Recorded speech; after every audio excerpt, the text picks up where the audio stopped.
Assalamualaikum warahmatullahi wabarakatuh. Perkenalkan, nama saya Muhammad Zayan, MPM 2208260158. Di sini saya akan menjelaskan untuk tugas saya, yaitu mengenai risk factor screening in cardiovascular disease, di mana penyakit kardiovaskular merupakan penyebab kematian utama di dunia.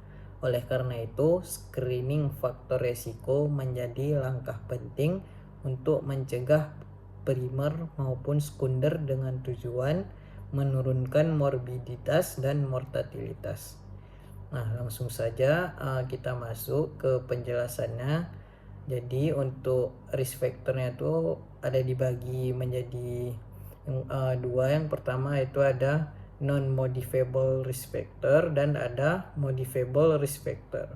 Nah, untuk non-modifiable risk factor ini adalah faktor risiko yang tidak dapat diubah, namun berperan besar dalam menentukan tingkat risiko dasar seseorang. Yaitu yang pertama ada usia. Risiko meningkat seiring bertambahnya usia. Untuk jenis kelamin, pria beresiko lebih tinggi dibanding wanita usia premenopause. Nah, untuk lalu ada riwayat keluarga di mana penyakit jantung dini pada kerabat tingkat pertama. Lalu ada juga faktor genetik di mana ini adalah predisposisi herediter. Nah, faktor ini dia membantu identifikasi individu berisiko tinggi sejak awal. Nah, selanjutnya yaitu ada modifiable risk factor, di mana ini adalah faktor resiko yang dapat dikendalikan ataupun diperbaiki melalui intervensi.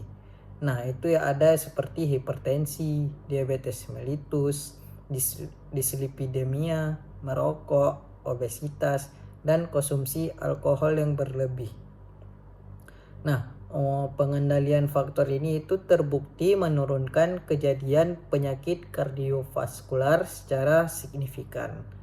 Lalu ada selanjutnya yaitu lifestyle dan behavior factor, di mana adalah gaya hidup berperan penting dalam progresivitas penyakit kardiovaskular ini, seperti kurangnya aktivitas fisik, pola makan yang tidak sehat, stres kronik, dan gangguan tidur. Nah, perubahan gaya hidup merupakan pilar utama untuk pencegahan dari primer. Nah, selanjutnya yang keempat yaitu ada clinical screening, di mana dilakukan untuk mendeteksi faktor resiko secara objektif, yaitu ada seperti memeriksa tekanan darah, indeks massa tubuh dan lingkar pinggang, pemeriksaan gula darah puasa, dan HbA1c. Dan selanjutnya ada yaitu memeriksa profil lipidnya, di mana data klinis ini menjadi dasar penilaian resiko individual. Nah, yang kelima ini ada risk assessment tools, di mana ini digunakan untuk mengestimasi resiko kejadian kardiovaskular di masa depan. Kita bisa menggunakan skor ataupun Framingham Risk Score ataupun ASCVD Risk Calculator, di mana ini membantu stratifikasi risiko menjadi rendah, sedang, ataupun tinggi. Nah, selanjutnya yaitu ada outcome of screening, di mana hasil screening digunakan untuk menentukan strategi penanganan, dari edukasi dan modifikasi gaya hidupnya, terapi farmakologis bila diperlukan, dan pencegahan primer dan sekunder. Nah, jadi kesimpulannya yaitu screening faktor risiko kardiovaskular adalah proses yang komprehensif yang mencakup faktor genetik, faktor klinis, dan faktor gaya hidup. Nah, pendekatan ini memungkinkan deteksi dini, stratifikasi risiko yang akurat, serta intervensi yang tepat sasaran.